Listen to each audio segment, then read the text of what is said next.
જીવનમાંથી માતાના ગયા પછી શું થાય છે, ચાલો આજે હું તમને એનું એક કડવું સત્ય જણાવું. જ્યારે માતા ગુજરી જાય છે ત્યારે આગામી 13 દિવસ એવા હોય છે કે ઘરમાં આવનાર દરેક વ્યક્તિ અચાનક માં બની જાય છે.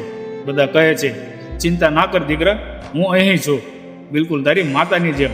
પણ એ 13 દિવસ પૂરા થતાની સાથે જ એ લોકો, એ જ માતાઓ ક્યાંક અદૃશ્ય થઈ જાય છે.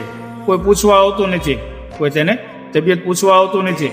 બાળક હવે કેવું અનુભવી રહ્યું છે તે જોવા માટે કોઈ નથી આવતું. દુઃખ છે, એકલતા પણ છે, પણ પૂછવા માટે કોઈ નથી. એટલે જ કહેવાય છે કે દુનિયામાં માતાઓ માતા જેવી હોય છે, પણ સાચી માતા એક જ હોય છે. તેનું સ્થાન કોઈ લઈ શકતું નથી. હું ભગવાનને પ્રાર્થના કરું છું કે મારા અને તમારા, આપણા સૌના માતા પિતાને ભગવાન લાંબુ આયુષ્ય આપે. જય શ્રી કૃષ્ણ. પ્રેમનો એના પ્રેમને પરખાય નહીં.